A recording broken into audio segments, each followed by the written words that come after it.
Oh, there's the bell. Bells sound out. Oh, the Breakfast Club bells. 7 minutes past. We can say good morning to Jamie Whitham. Good morning. Morning, Suzi. All right? Oh, yes, there you are. Lovely to hear you. How are you?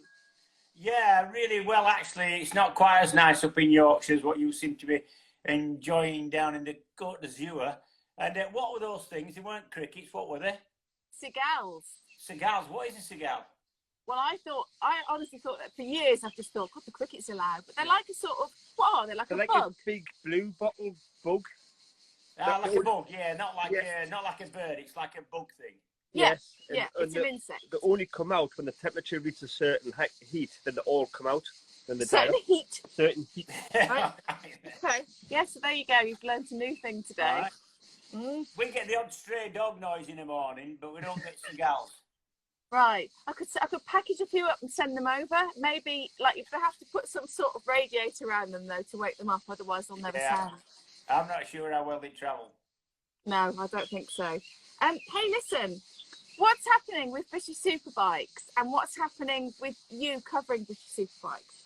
Yeah, well, British Superbikes, the first thing is, I've got to mention this, Eurosport have got a 7-year deal for British Superbikes, which is pleased us all. So I'm hopefully going to stay in gainful employment for another couple of years yet.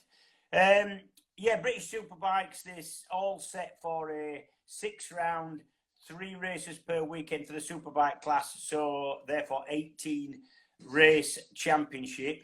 No showdown system. So it's just a straight kind of winner takes all, old school type championship point system.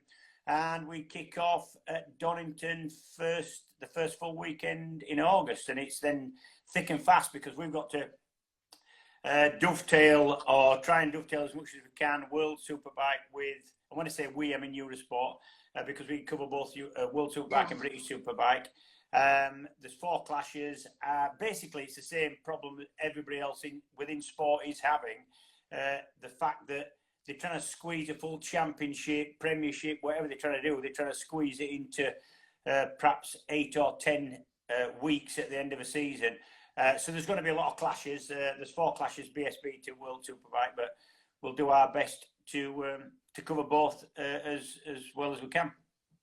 And coming thick and fast. And if you had to describe your presentation team, who would be thick and who would be fast? I'm definitely thick. Used to be fairly fast, but I would say I'm thick now. Fast would be Shaky, and Matt would be the competent one amongst us as far as TV goes. But it seems to work really well. I don't know just who's going to be doing what, because the format's going to be quite different. You've just been talking about your own coverage of MotoGP is going to be all done from the UK. So all our World Superbike is going to be done from the UK, from studios. And BSB, we're going to be live on site, although 3, it's looking like 3 at the minute BSB meetings. The first 3 are going to be behind closed doors. So that's going to be, I don't know what I think really. It's going to be unusual. We used to see in between 20 and sort of 40,000 people at a BSB meeting. It's really well attended with people nowadays. It's going to be odd, but I'm just like everybody else, like yourself, Suzi. I'm really happy to get some racing up and going again after the drought we've had. I think that's the thing, isn't it? I mean, I personally don't believe that motorsport is affected so much when you watch it on TV without a crowd, because you're watching the racing predominantly. And yes, of course, the crowd adds to it, and it's lovely to go and watch a race. You know, we all know how amazing and thrilling that is. But to get some racing going, I personally don't. It's not like when you watch a football match, it's like watching some training, isn't it, without any sound? You know, you sort of really miss that kind of crowd in the amphitheatre. Whereas I think with bikes, it's a bit different. But we'll kick off behind closed doors and see how it goes, I guess, throughout the season, and, you know, make sure there's no extra spikes. And hopefully by the end of the season, we might be able to get some crowds in. So it sounds like British Superbike are looking to definitely get crowds in towards the end. Yeah, it's a little bit different for BSB because MotoGP and to some extent World Superbike and certainly F1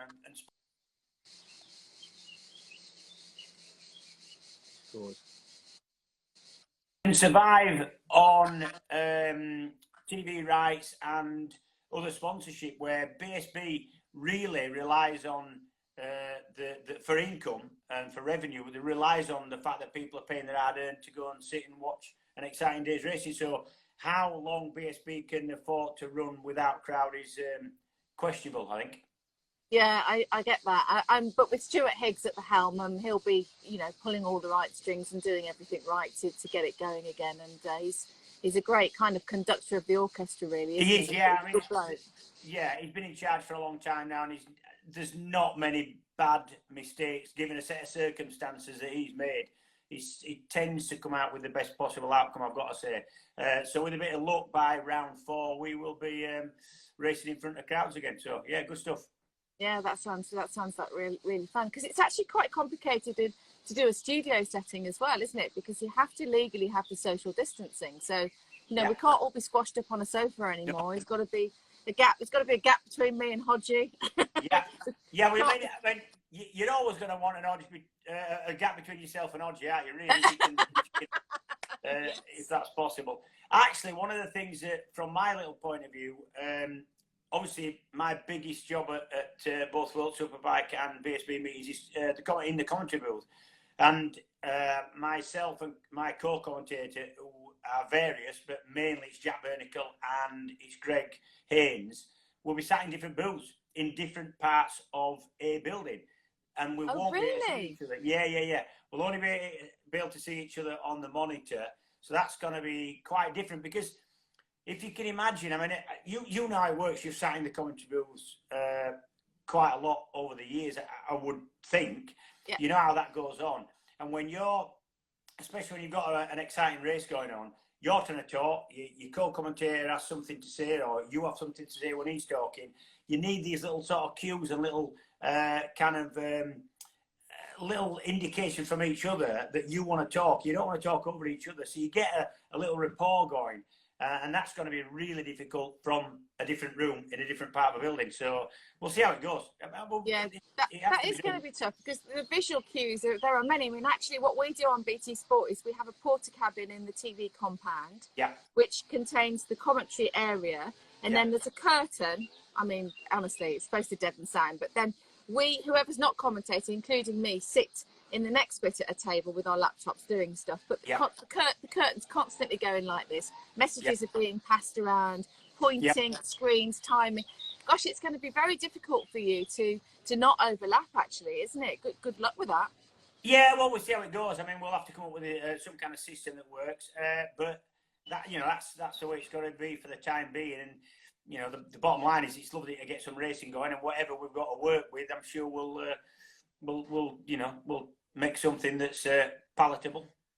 Well, I think everybody will just be grateful for anything at the moment, because we've been so starved of motorsport, haven't we?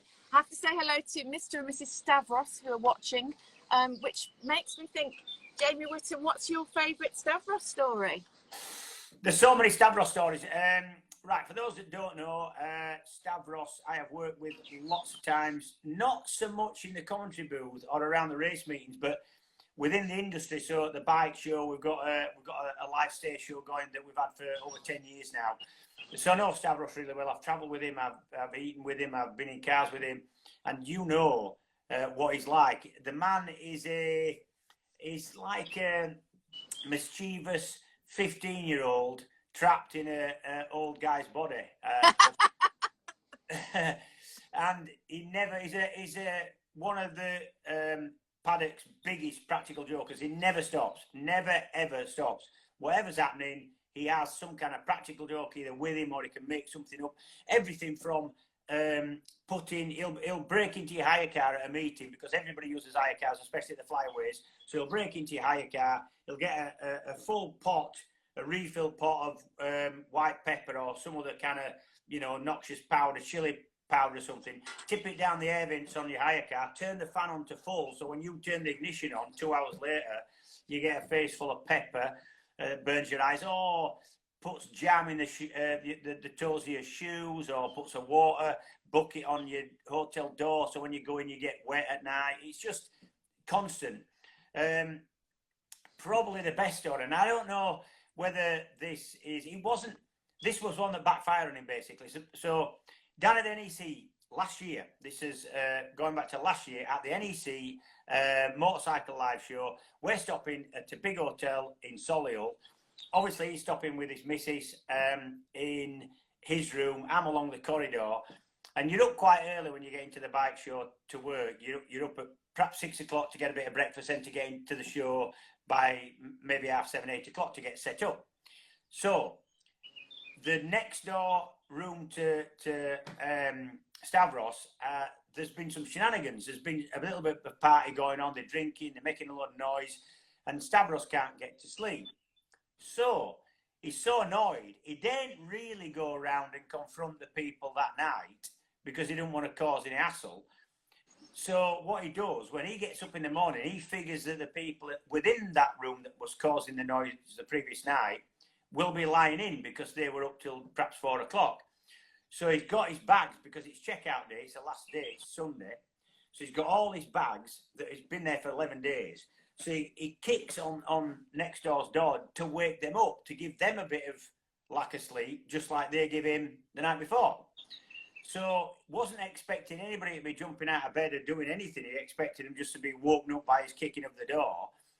He's 5 feet down the corridor, walking off with his bags, having kicked the door really loudly, when a guy comes out in his underpants, and a big bloke apparently come out in his underpants and starts roaring at him and running down the corridor after him. Stavros, being the chicken that he actually is off carrying his bags. The guy's catching him up, so Stavros throws all his bags behind him to trip the guy up, who does trip over the bags. Then the bloke gets up and charges after him again, and it all ends up in a bit of a sort of scuffle in the foyer. Meantime, Stavros hasn't got his bags. He's dropped his car keys. The bloke then kind of roughs Stavros up, goes back to his room, sees the car keys, picks him up, throws them out the window. So Stavros ends up with bags and dirty washing all over the 3rd floor corridor, keys to his Range Rover who knows where. The police have been called, so he's got to give a statement about why he woke this bloke up, and this bloke's getting done for assault. So it's the first time ever I've seen anything happen to Stavros where he's had the wind knocked out of his sails, if you know what I mean. And he was perfect, absolutely perfect. He was quiet all day. Can you imagine that? A quiet Stavros. Wow. Do you know, Georgie Lodge, just make sure Steve Stavros is commenting, because I wish we could bring him in, but we can't on this stupid little... His wife's commenting. His wife said 12-year-old. I don't know what that means. 12-year-old, like what? He's a 12-year-old. 12-year-old, that's what she is. Got that old, really? Michelle, are you sure? You never see him flawed, you never see him quiet. So yeah, that is some story. He just has this innate way of being able to really piss people off and wind people off. No, to be fair, he's quite clever with it. I mean, if you tried out, you've seen his little rat on the string thing that he'll throw across a table when you're on a night out, and then mouse. Yeah, you've seen all that, and I've got to say he's quite good with it. So he's quite subtle, and the thing is with Stavros, he'll go to a lot of effort to make a trick or a joke work when nobody else can be that bothered. You wouldn't he'll do things like he'll put an advert in a local paper to cause he'll put the effort in. So generally his jokes work, but you don't want to be on the receiving end of them the whole time, which you generally end up being if you spend any time with him. Well, it gets Ferrero Rocher. Oh, have I lost you? No, I'm here. Oh, okay. He gets Ferrero Rocher, as you know, and he melts them down. It's just the lengths that he goes to. Yeah. If they're having a bit of a soiree or he's going somewhere. And he puts condoms in them. Yeah. This is true, honestly, this is true. And then he puts them back in the fridge, and so they look absolutely perfect. I mean, perfect. Back in the box, and then he'll give them to the guest wherever he's going or whatever. And then there's people biting into these bloody things with, oh my God. And have you had his other one? Well, instead of now he'll cut the bottom out of a Ferrero Rocher, scoop the soft stuff off the inside. You do that with a warm knife, apparently. And then he puts a Brussels sprout in there. Then he covers it back up with a hot knife, so he puts the bit back in, so that you can't tell. You've seen it, you just can't tell. So, and then he leaves them 3 or 4 weeks, so that the they just look perfect and don't smell at all. But when you bite into them, there's a rotten, and you've got to smell this to actually comprehend how stinking this is. And he's done that down at the bike show. So and he just leaves them out. He doesn't try and force them down. He just leaves them out on the table. So you come in, you see a Ferrero Rocher. What are you going to do? Pick one up, bite into it, rotten Brussels sprout. It's never ending, is it? The moral of the story is obviously if he offers you anything, you always say no. Don't have it. But he's clearly got more clever than that by just leaving them to one side now, not even offering. Yeah. He's inimitable. There's only one Stavros. That's for sure. Right, you mentioned earlier that you're covering World Superbike as always as well, and obviously the big star from British Superbike, Scott Redding, heading to World Superbike. So, how do you get on with Scott? What do you think of him? How do you think he'll do? Scott was a breath of fresh air for BSB last year because of the way the showdown system worked. That helped him because he had to learn a brand new circuit. So remember, he'd never raced in the UK before. He'd done all his racing since he's been about 14. It's amazing to think that, isn't it? Yeah, either CEV in Spain or in the World Championship of various categories. So before the season started, I mean, there was no questioning his ability and his kind of talent. But I did question whether he would get to these typical quirky British circuits like Cadwell, like Alton Park, like Knockhill, and wonder where the hell he'd landed, because they are different. There is the odd close barrier. It is kind of, it's quite intense, those kind of circuits, because they're quite narrow and there's a lot going on, and a lot of people could be sort of freaked out by that. Not him. He learned them. If he couldn't win, he didn't try and win and crash. He finished third and fourth when he had to do, and thereby, when he got to the showdown part of the championship, he was got 2 circuits, Donington and Assen, that he really knew like the back of his hand. The other circuit he'd had to go earlier in the year, Brands Hatch, and he played his hand absolutely perfectly. And it was brilliant. He was really serious on the bike and really professional on the bike, but he had a little bit of a laugh. He was on the stage talking to the people, he was rapping, he was doing all sorts of stuff. He was posting daft stuff on his social media. It was just good. And the people took to him really well. In fact, we kind of knew mid-season he was going to be going off to the World Championship. And why wouldn't he? That's the way that these championships are supposed to work. If you're the best in the UK, well, why shouldn't you be in a World Championship? And we're sorry to lose him at the BSB paddock because he was brilliant. He got on with everybody. He didn't, lock himself away. It was easy to talk to, easy to interview. It was spot on. Really good. How much do you think of, I mean, from the outside for me, obviously I know Scott from MotoGP and him coming up through the ranks there, and there's a lot of pressure, there's a lot of politics, and I felt like watching from the outside when he went to British Superbike, I did think he'll just go and win it because, I know how fast he is, he's got his incredible talent, and I just wondered, like you, how he would be with the different theatre of it, but it seemed as though that enabled Scott to be the big fish in a small pond, and it enabled him to be himself. And we saw the true Scott Redding, and he just embraced, because he is lovely, isn't he? And he's lovely with fans and stuff as well. Suzi, that's exactly what he said. He said, I love this paddock. He said, I really love this paddock. You can kind of do what you want. He was just really, really nice kid. Just he took to it really well. He took to the people took to him really well, and it was a good championship. He got stuck in on the track. He made some really good decisions on the track as well, and it was good. It was great for the championship, and actually really competitive in the little bit of racing we saw in World Superbike earlier this year at Phillip Island. He was really competitive in that. Obviously, it's not exactly the same spec of Ducati that he raced in the UK, but it's still the same layout of, still the same V4 engine, still the same feel of the bike, and he didn't have any problem stepping up to the World Superbike level. He was straight in the mix at the front, and I think second in the championship he lies to Alex Lowe. So it was a great start to the season, and really disappointing we couldn't carry on in that vein. Sometimes Phillip Island isn't an exact sort of litmus paper as to what's going to happen in the rest of the season. It is a little bit of a different circuit, and it does throw up a few oddball results at times. In fact, generally it does. Certainly World Superbike. But it definitely looked to me like Scott was going to be competitive all most of, if not all, the year, because he was going to circuits he knew, going to circuits that probably suited his style that he'd developed over years, rather than the British circuit. So I think we were going to see him be at the front all year. So it's really disappointing not to be able to see that. Well, man, we're picking it up now, so maybe we're going to see a bit of that. Yeah, hopefully. I read a quote yesterday, I think it was, that said that he wanted to go to World Superbike, win that championship, and then come back to MotoGP. I mean, if he could do that, that would be some story, wouldn't it? Because we have to go back to the days when Neil Hodgson came back to British Superbike and then went back. But, Neil was really young when he did that. And I'm not saying Scott's old, but he's a lot older than Neil was back in the day. So I think has he turned 28, or is he still 27, Scott? I think he maybe still 27, is he?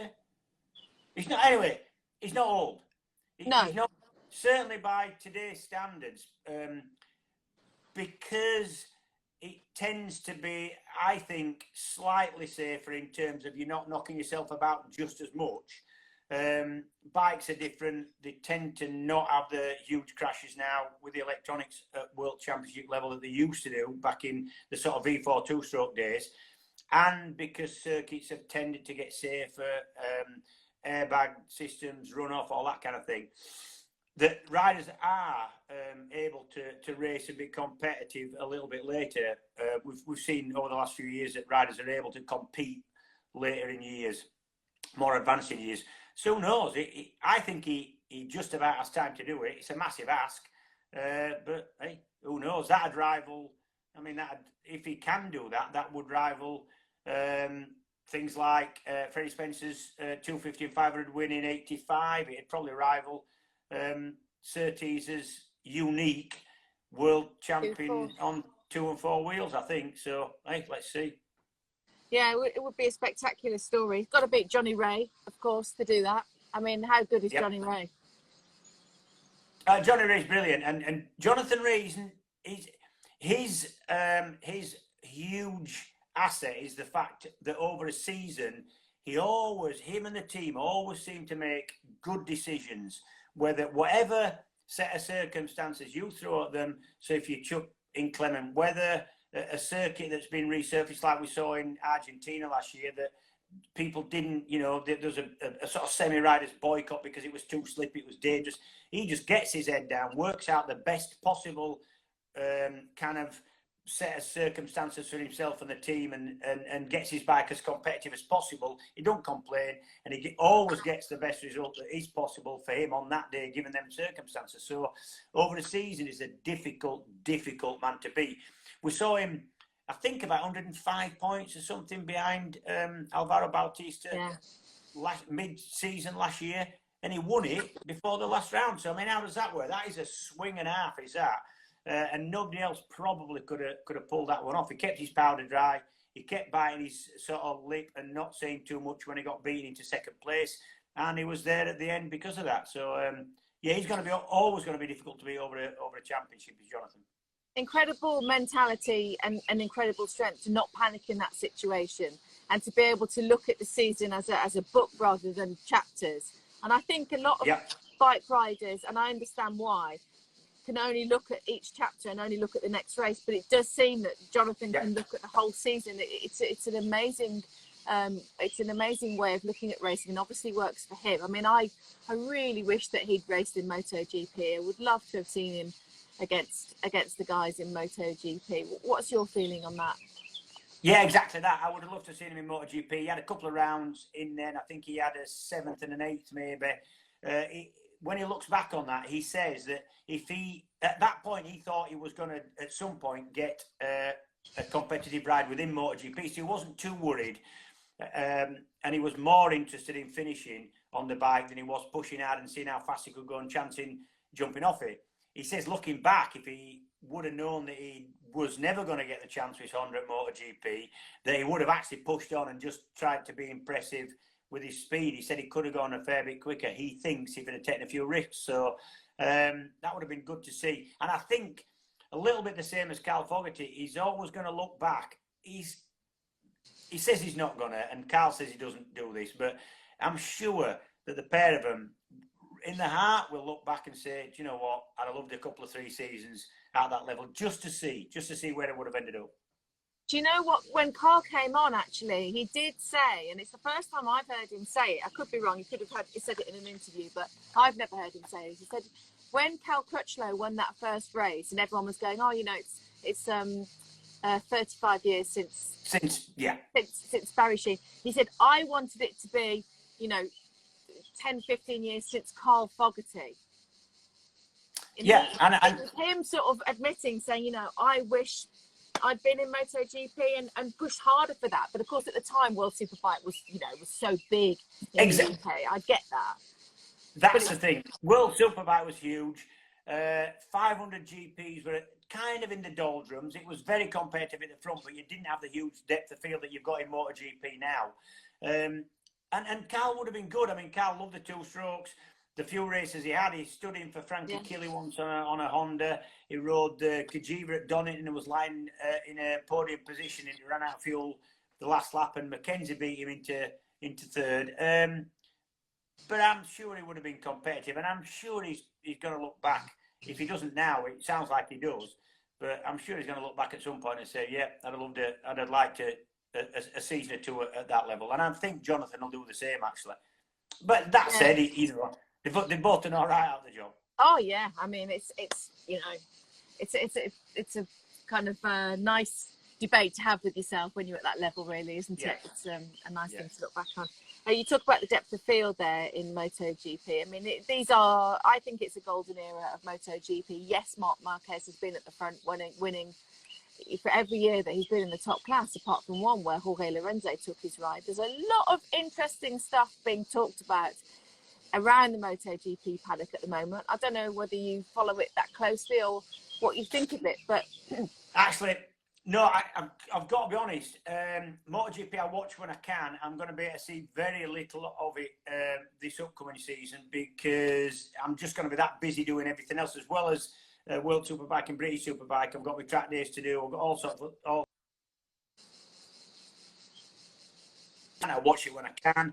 It's difficult for me to look past Marc Marquez as far as who's going to end up being champion. I think that'll be his 9th championship. But anyway, it's really difficult to see anybody beating him over a season.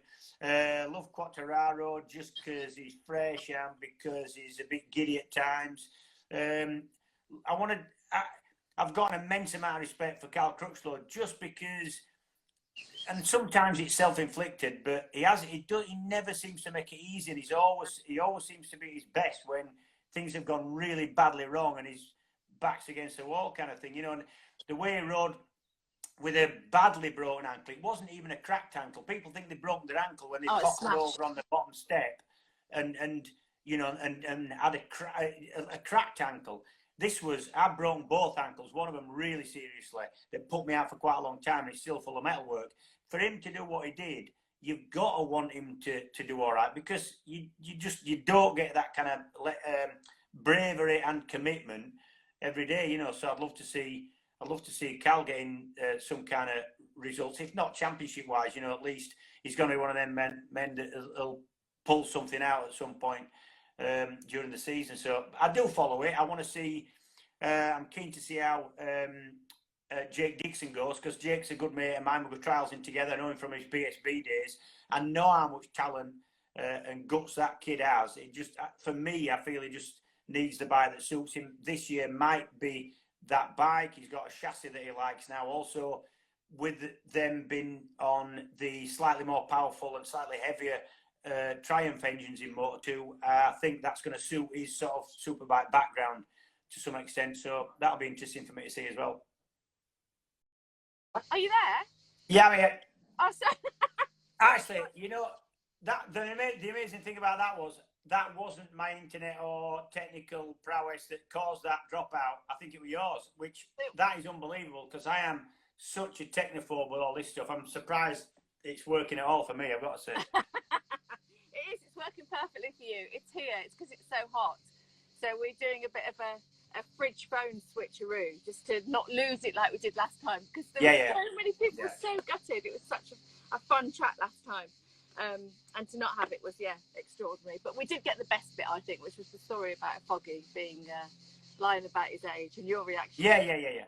Cracked me up. So Marc Marquez, yes, obviously incredibly brilliant. But the political situation, the interesting situation is that a few weeks ago, Honda came out. In fact, I don't think it's been announced yet, but essentially, Alex Marquez will not be in the full factory team next year. season. Yeah. It's going to be Pol Espargaro. Yeah. And Cal then couldn't talk, wasn't allowed to talk. So we had to delay his Breakfast Club for 2 weeks. Yeah. Then he came on and he had to be careful what he said, because obviously our question then is, well, how does that affect Cal? Because clearly Honda will want to keep Alex. So Alex goes to LCR. Yeah. And then what happens? Do they keep Taka Nakagami? Do they have to keep him for the Indometsu sponsorship partnership? Or do they keep the guy that's won 3 Grand Prix for them? I mean, it's really interesting sort of scenario. And Cal did end up by saying, I could have all the cards in my hand. But you never know with Cal, do you, quite what's going on? All we do know is that we want to see Cal racing in MotoGP top level. Yeah. Seemed like a really odd decision, though, suddenly to be bringing Pol in. I don't know whether, for me, it seemed like it must be something to do with maybe sponsors or... Yeah, and I think at that level there's always going to be politics. I mean, for me, I'm not... because I'm actually a little bit out of touch with the sort of politics of it all. Like I said, I don't follow every single sort of nuance. Although I like, it's such a competitive championship now. When you look through the list of riders and who's in it, Christ, I don't think I've ever seen a world championship of any description as competitive as what MotoGP is at the minute. It's incredible. And really interesting technically as well, the whole aero thing, where that's going to go. I've spoke to a couple of people who's ridden, one of them's Hodgson, who's actually ridden a modern MotoGP bike, and I said, what's the big difference? The power? He goes, no, the big difference is, he said, you get your head around the power of these things really quickly. And that's what tends to happen as a rider. You get on the bike that scares you, 10 minutes later, you actually want more power. And he said, it's not the power. What it is the aerodynamics that make you able to accelerate out of a corner without the thing trying, because the big problem you've got in the motorcycle is they've got a really high centre of gravity compared to cars. That's just how they are. You can't get around that. The thing's built into a stack, so that the centre of gravity is high.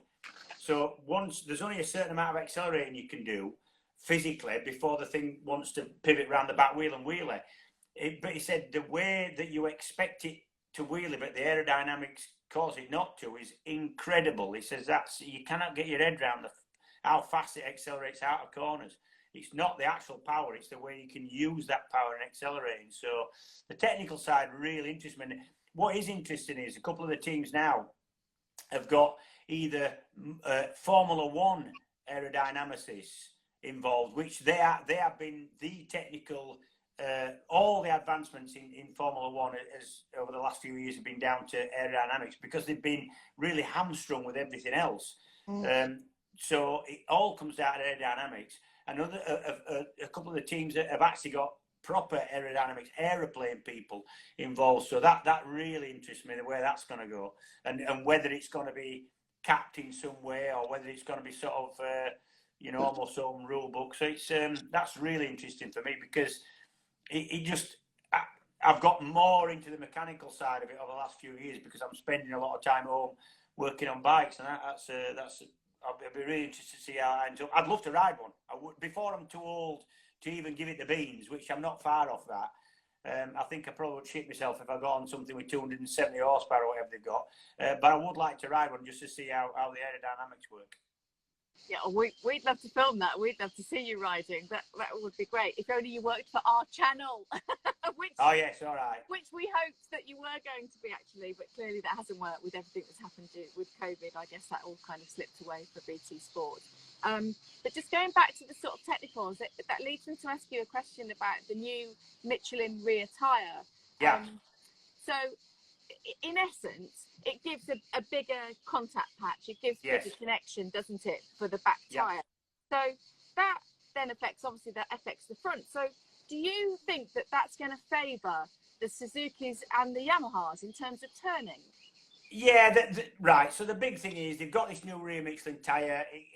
However it works, it gives more grip. The thing is a completely different tyre in its construction. It gives a slightly bigger contact patch. That gives you more centrifugal grip within the corner when the bike's properly leant over. That does all sorts of things to the way the chassis works. The biggest difference, if you have an unbalanced amount of grip front to back, and I can only relate going back to the days when we were allowed to use really good qualifying tyres, but they didn't have a qualifying front tyre. So you would go all your practice in qualifying towards the end of qualifying, where you had one qualifying tyre for the rear. The front stayed the same. So you went all the way through all these laps, knowing how much grip you've got, knowing how you had to balance the bike front to back, and then you give you a tyre with twice as much grip at the back. What does that do? Well, straight away it overloads the front because you can ride the rear a lot different. And this is essentially, it sounds like this is a kind of similar situation to what they're getting with the new Michelin race tyre.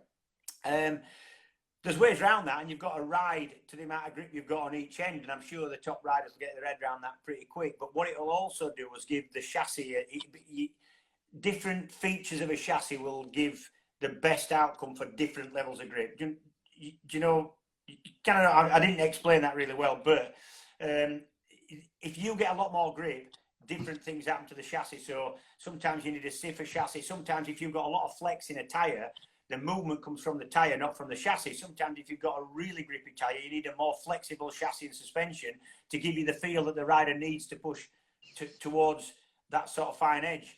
And at the minute, from testing times, it does seem that it's the across the frame fours that are making the best use of that tyre. But I would expect that every other manufacturer, every other configuration of layout, engine-wise, would get their head around it and be able to produce a bike or develop a bike that would get the best out of that tyre. Yeah, I'd love to ride that tyre as well, because one thing that has changed over the last few years for riders like me, you cannot believe how much grip they've got now.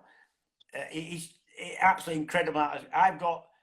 You can use road tyres now on a good day on a dry track that have incredible amounts of grip. So I cannot only imagine what they've got in terms of MotoGP with these new tyres. When the top riders are saying, Christ, I can't believe how much grip I've got. That, for me, would be mind-blowing, I think. Yeah, it's amazing, the technology. And they're so mysterious tyres, aren't they? I can only talk about them very sort of openly. Once it starts to get too much into the science and the nitty-gritty, it does get quite complicated, really. Yeah, they're quite subjective as well. You know, we've seen in the past where you got a rider like Simon Crafer, who rode Dunlops all his life and was able to win Grand Prix and beat McDowan on equal terms, and then he ended up the next year on a team with really good Michelin tyres that gave a different feel, just the same amount of grip, an adequate amount of grip for him to win, but he didn't like the way they felt, so he couldn't ride the way he wanted to ride, and he couldn't win it. It's a weird thing. Yeah. You're right. That's the thing, though, isn't it? About whether it's 2 wheels or 4 wheels, it's all about the feel of the machine that you're on or in. 100%, and especially more so on a bike than in a car, because I only know this because I've raced some sort of slower end saloon type cars, and I've spoke to a lot of car racers over the years. Cars are almost more technical, and you're able to set a car up that will suit most drivers. Whereas a bike is really subjective to how that rider rides, where he puts his weight, how he likes to use the engine and the throttle, and how he likes it to feel. Bikes are really subjective in that manner. So you can have one bike that'll suit one rider, and you put another rider on it, hates it. It is really strange and quite fascinating, actually. That's part of the fascination, though, isn't it? Really? Yeah, and exactly. Yeah. Eddie Jordan came on here last week, and he said, still 80% is the car in Formula One, and he would like to, see that percentage change. Whereas you could probably flip it, and not. I don't think it's exactly probably 80% the guy. Maybe it is. I don't know. Where would you put that on machine? And it's more the person, though, right? Yeah, I'd say it's sort of 50-50 on bikes. But even if you get a rider that is unable to win, even with the talent, if he's unable to win on a bike because the bike isn't as competitive, you can definitely see that he's got the talent on a bike that isn't competitive, and that's difficult to show in a car completely. Whereas on a bike, you can see the riders that are riding beyond what the bike's capable of. It's and that to me is the difference. Yeah. I'm going to ask you some questions from the breakfast covers because we didn't get to do this last time, and obviously it's about them and Right. not about me. Here we go. Tom would like to know: should World Superbike return to Superpole Saturday and 2 races on a Sunday? Yeah, I mean, it's whatever you think. I think 3 races for World Superbike is over a weekend under normal circumstances for me would be too much. Too much for the riders. A lot of pressure for the teams. One of them's a short race that you don't get full points. That's been a bit odd to get your head around. In fact, originally they weren't going to score points for that Superpole race. That was just going to be to set the grid for the second proper race of the weekend. So it's been a little bit odd. I think what they need to do World Superbike is keep a set of rules, get a set of rules that basically work and keep them so people can understand year on year what's going on. For me, I'd like to see it going back to, I mean, I'm old school. So Yeah, I'd like to see it going back to qualifying, Superpole if you want it. But I actually prefer just a 45-minute Me too. run what you brung session to set the grid, and then 2 races on a Sunday. I think one of the unique selling points of World Superbike in the original format that I remember and raced at a lot was 2 races on a Sunday, and I would love to see that back. Yeah, I like that. I like the 2 races on a day format as well.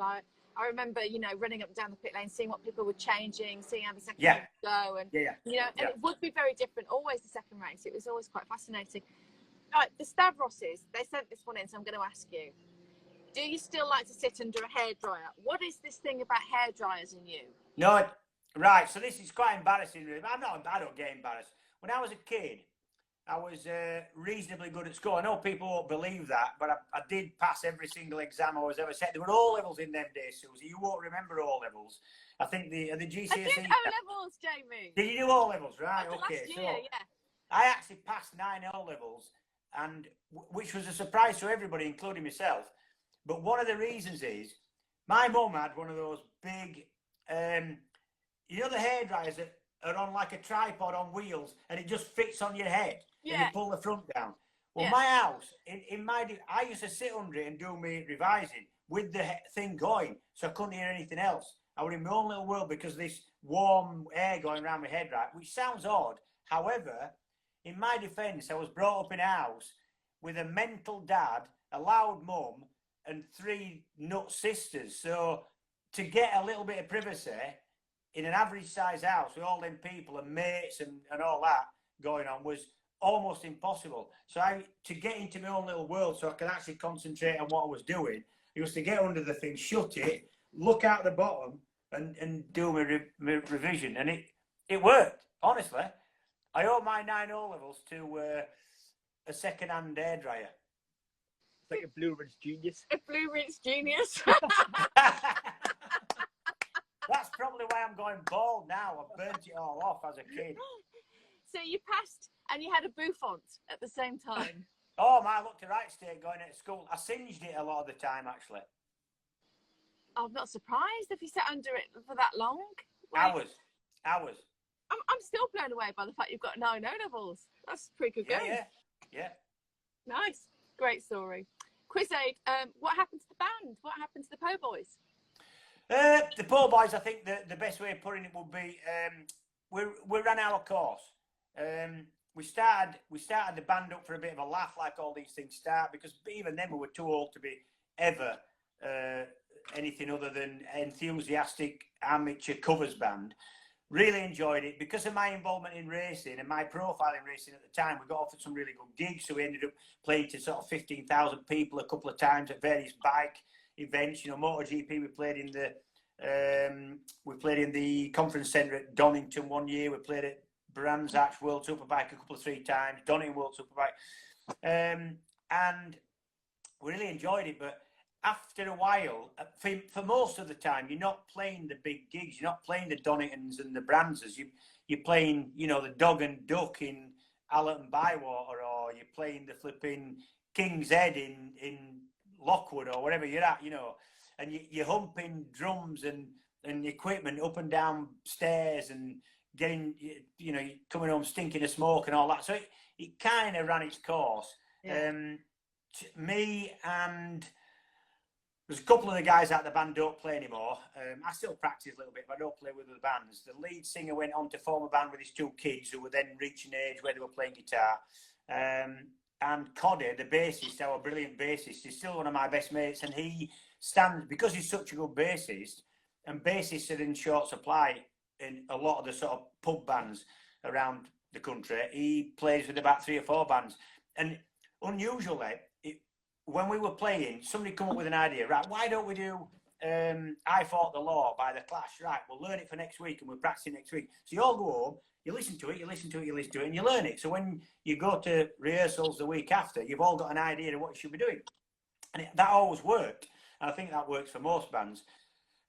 Coddy was one of those lads who could just listen to it once and go, yeah, got that. And he could do the bass track on anything after one listen. He was quite an incredible, intuitive, self-taught bass player. So that's why he still plays with 1 or 2 bands and plays really well. Mike would like to know your favourite livery, and he's questioning whether it was the one with Durex on it. God, we've been talking about safety a lot on this show, haven't we? Yeah, and that's that. You, not me, Suzi. I've got to point out. It is, it's true. The Durex livery was really good. That was 1989, and on Suzuki's. And the reason that was good because it was a massive talking point, just like it still is now. But in actual fact, it was a fairly wishy-washy, really pale blue livery that didn't do a lot for me otherwise. Although I must say, we got as much product as we needed, which wasn't a lot in my case, free of charge. Best livery for me was probably, I raced a Belgada 600, and whatever country we raced in for about 6 or 8 of the rounds, as part of the livery, and I've seen it on other bikes as well, we had, if we were racing at Brands Arch or Donington, part of the livery was when it sort of flowed into a Union flag. And if we were racing in Italy, it was a tricolore that it flowed into, and that, I really like that. I like the fact that my team was that confident in the bike that they had enough time not to mess about with the actual mechanics. They had enough time to mess about doing the graphics. So I really like that idea. It was good. They were beautiful. I remember them. The Cadbury's Boost was great as well, though, wasn't it? It just looked so yeah. And purple and Cadbury's Boost. I've only just eaten the last of my free Cadbury's Boost bars out of my fridge in this last year. Unbelievable. We got tons of chocolate for nothing. Somebody asked this actually. This is good. Rabsky would like to know. He's just been on a Niall Mackenzie track day. I think he'd like your best Niall Mackenzie story, please. Best Niall Mackenzie stories, but there's quite a few Niall Mackenzie. What you've got to understand about Niall Mackenzie is, and you already know this, he's the tightest man in the world. He's so careful with his money. He's a typical Scot. He's got a few quid. He works hard, brilliant work ethic, really intelligent bloke, doesn't like wasting money. That's a Yorkshireman saying that. I mean, that is, so he had these glasses. He wears, like we all do, he wears reading glasses. And so he's either on a number, he doesn't get his eyes tested, he just goes to the supermarket and reads as far down as he can and picks out the number 1 or the number 1.5 or the number 2 in, glasses. So he had these glasses that were just a normal pair of kind of these blow 20 quid glasses. Now, he's gone down to the supermarket and he takes his glasses because he likes to read the best buys, how much things are and what's in the things. Likes to read the little traffic light thing on the back of the packets and the tins. Yeah. Anyway, somewhere in Sainsbury's or one of these supermarkets, he's lost his glasses and he's come home without the glasses. And instead of just buying another 15 quid pair of glasses, he rings up the aforementioned supermarket and said, look, I've just been in there 20 minutes ago and I think I've left my glasses. So he gets put through to somebody in, whoever, lost property, and they say, well, we've got lots of pairs of glasses because you won't believe how many people leave glasses on trolleys and drop them on the floor and leave them on shelves even. So just come down, yours will be amongst them. Come down and pick them out and take them away with you. So he goes down there. The guy takes him into an office, opens a drawer. It's full. He said there must have been 150 pairs of glasses, right? So straight away, he starts routing and he realises that his glasses are not amongst the 150 pairs of glasses in this drawer. But at the same time as he tumbles onto that, he realises that there's probably a pair of glasses that'll do just as well, magnifying wise, so he doesn't have to go and buy a new pair. So he starts looking through, picks out a pair, and sort of tries to secret. He says, "Oh, I think these are them." Tries them on. Oh no, that's not them. And then he tries about 4 or 5 pairs on, but he said, "Oh, we're getting really nervous by the 5th or 6th pair because this manager's going, yeah, this manager's sussed him out, knew exactly what we were doing. He knew we were trying to steal a pair of glasses." So he says, about the 5th pair, I realised I was just going to have to say, "Yep, them's them," and clear off. So he ends up getting a pair of glasses that work really well. They're the right magnification, but they're like Dame Edna's. They're like clearly old ladies' glasses. They've got these big wings on them and they're green. So, but listen, when he got them home, he kept wearing them.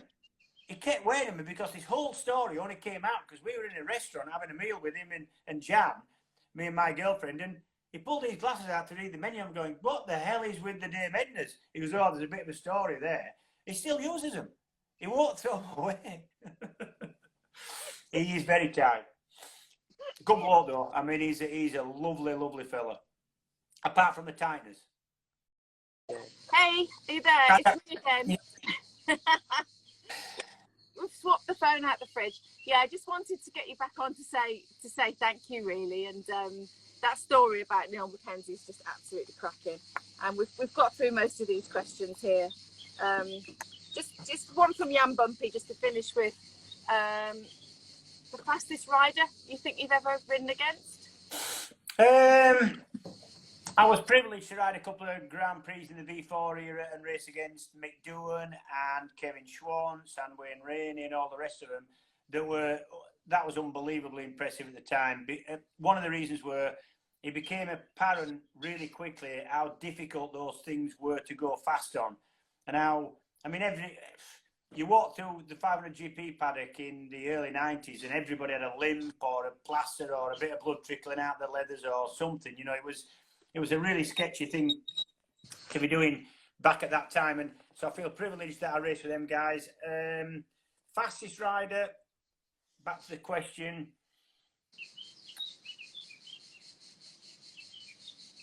Probably, I think in terms of national talent, probably a guy called Anthony Gobert. Oh, yeah.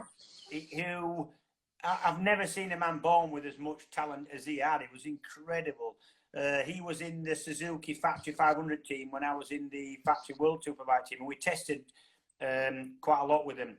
And he was unbelievable. I mean, proper self-destructive as a person, but I think probably one of the most talented blokes I've ever seen naturally on a motorbike. There's other people who had to work really, really, really hard for it, like another Aussie, Troy Bayliss, who just had talent, but just was so bloody minded and hard and took like granny. The man was a flipping, and still is. He still is. When he was doing Aussie Championship, we flew out 2 years ago. We flew out to do like we do to cover World Superbike at Phillip Island. Saw him in the paddock, went up to him, big hugs and everything. I says, "What are you doing? You'd have to sod racing again." And I thought he'd be doing it for a laugh. The man was proper serious. There was no laughing for him, even at 52-year-old. He was having it, you know. He was quite prepared to stick it on the line, you know. So Bayliss in terms of hardness, probably Gobert in terms of if a man I was on track with who had a lot of talent. He came past me in the wet once, did Gobert, and I could ride the wet. And he came past me doing things that I would have got away with for about 2 corners before going upside down into a tree. So it was really impressive, and really sad in the way his life turned out, really, because, like I say, a lot of talent. Yeah, I remember doing a sit-down interview with him once, and I think I entitled it "Flawed Genius." He was just flawed genius, perfect phrase. Perfect. Yeah, such an amazing right, and actually a really. I at the time I found him to be a really nice guy, kind of quite soft and a big softy. Gentle. It was an absolute softy. That's the whole thing. He had this big hard exterior, but actually, when you got to him, it was quite a vulnerable kind of, you know, quite a big softy, really. Yeah, so a little bit sort of sad what happened, but yeah, A hell of a talented bloke, yeah. There's been loads. There's been so many, haven't there? I know if you talk to the sort of era of people who, like Rob Mack and Niall Mackenzie, who were racing in the sort of halcyon days of the V4, they say that probably that the one they all rated wasn't Spencer, it wasn't Doohan. The one they all rated was Lawson. They all said Lawson in terms of intelligence, getting the best out of a situation, riding any bike, getting the best out of any bike. They all sort of looked at Lawson as maybe not the easiest to get on with. I don't think he made friends that and mixed that well, but he was the one who they all say had a lot of things in his locker that were giving him the speed. You've always been an affable chap. Was there anybody in the paddock that you didn't get on with? Not really. I mean, bottom line is if you can get off your ass and go racing a motorbike, I have a lot of respect for you, wherever you are. And even if that's just a club race at Cadwell Park, if you get to international level of racing, or national level even, you've got something about you, I think. You've had the knocks, you've broke your collarbone, whatever you've done. It's not been that easy just to even compete, because you've got to get over the whole dangerous thing. It's a dangerous thing you're doing. You've probably got several members of your family. After you've done 2 club meetings and you've broke your ankle, every member of your family's going, pack it in. What are you doing? You've got to stop. Motorbikes are dangerous. And you've gone through all that. So to get to anywhere where you're doing any good and you're on telly, I've got respect for you. So you can't sort of forget that. But there's other people. There's people that weren't my kind of people, but you still got to respect them for what they've been able to do. But most people I got on really well with. Got on really well with Rob Mack as a teammate and a team manager. Got on well with Mick Grant as a team manager. Got on really well with Kenny Robertson. He was like Marmite. I mean, he is an oddball bloke, but so talented in what he did, and his design aspect and the way he looked at the job from the outside when he'd been involved in the job for a long time, which was, an amazing thing to be able to do. So I've got on really well with most people, and probably that's because I didn't take it as seriously as what I should have done. I took the racing seriously. I was quite prepared to stick my neck out on track, but I actually always wanted to be a nice bloke and enjoy it off track. So maybe that was my downfall, as it were. Or maybe I just didn't have as much talent as I needed. I don't know. You've had an incredible career. Just before you go, a Kenny Roberts story. Can you pull one Kenny outside? was... there's quite a few Kenny Roberts stories. He... let me think. What can I tell you? It's not going to upset him and anybody else. I think he's beyond getting upset now, isn't he? Is what? Oh yeah, he don't get upset. That is it. One thing about Kenny really liked the European and especially the British.